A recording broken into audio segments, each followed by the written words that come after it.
Spiteful gesture. Only a few weeks had passed since Edward had taken his passenger train.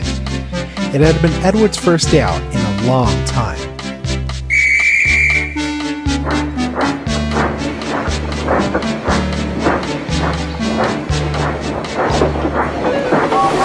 And almost all the engines had given Edward their full support. However, two did not. Gordon, in 98462, quite displeased with Edward. 98462 was one of 3 engines brought by the Fat Director to the railway on trial. He didn't have a name, just a number. He and Gordon had a great deal in common. They were both rude and cocky. However, unlike Gordon, he never seemed to know when enough was enough.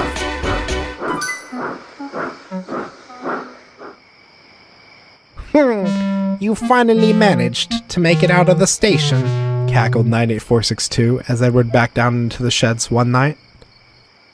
Edward had just returned from his passenger run and was feeling quite proud.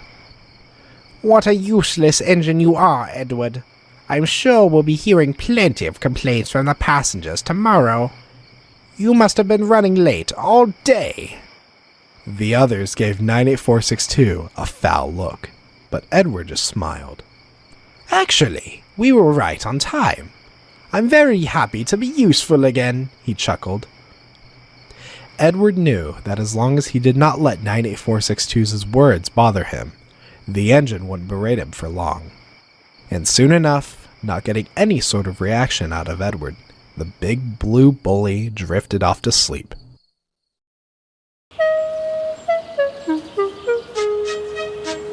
As Edward was now working regularly on passenger trains, the Fat Director extended the timetable to run later into the evenings. This now meant Edward, Gordon, and 98462 would be running the passenger service all across the island. Edward had his doubts, but was determined to work his hardest.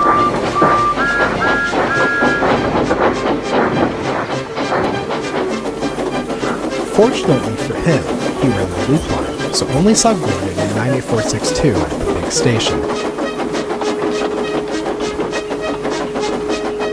The weeks passed, and Edward thought his trains were getting heavier and heavier, or he was getting older and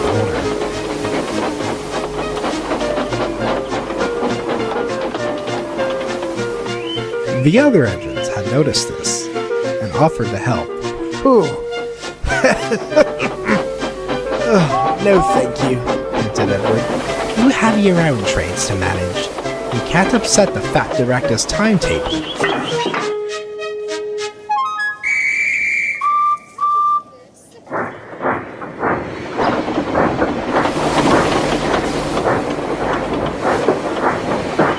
Little did Edward know, 98462 heard everything, and made a plan.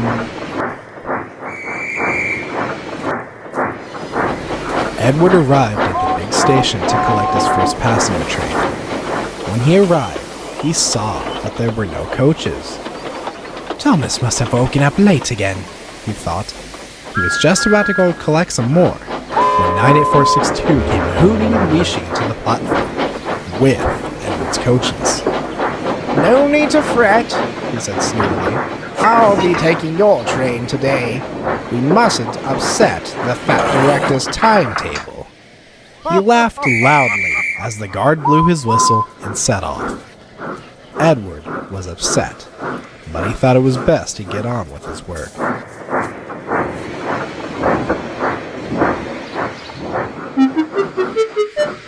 That evening, Edward was backing into his berth, as 98462 was boasting loudly. We don't need Edwin anymore. I've proven I can manage 2 trains at once. Why keep him around when all he does is get in the way? Edward helped build these rails that you run on, fumed Thomas. Without him, none of us could have a railway. He's a thing of the past. Us bigger tender engines are faster, stronger, and more up-to-date than old iron. Edward finally gave up. He decided to take a stand against 98462. The next morning, he woke up earlier than usual to collect his coaches and make it to the platform before 98462. The yard was silent, and Edward felt sure he had beaten him. "And what do you think you're doing?" fussed 98462. Edward tried to sound brave. "Collecting my coaches from my passenger train." "I don't think so," 98462 growled. "You're nothing but slow and old. You are going to sit in the shed and wait to be sent away. Or even better, scrapped." Before Edward could say another word, 98462 backed down onto his line and coupled up to his coaches. Edward's heart sank, but not for long. "And just what do you think you're doing?" bellowed a familiar voice. It was the fat director. Collecting my train, sir," 98462 replied, trying to look innocent as he could. "From what I've just seen, that is not the case at all. I've had passenger complaints saying they were taken to the wrong stations, and fellow workers complaining about your treatment of others." 98462's face turned white as a ghost.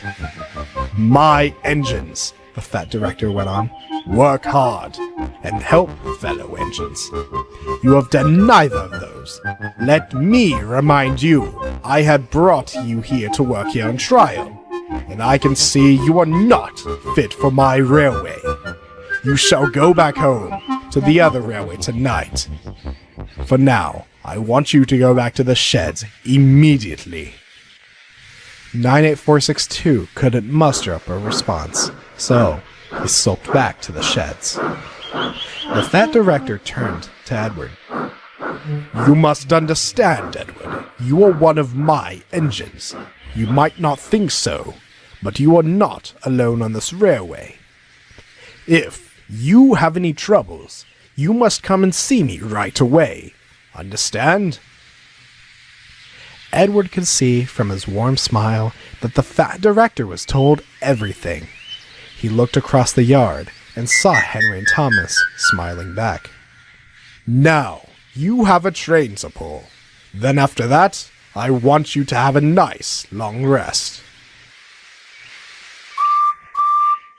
As he set off, he felt his position on the fat director's railway was secure, and had no more troubles from that day on. That was, until Gordon, I mustn't say any more, or I shall spoil the next story.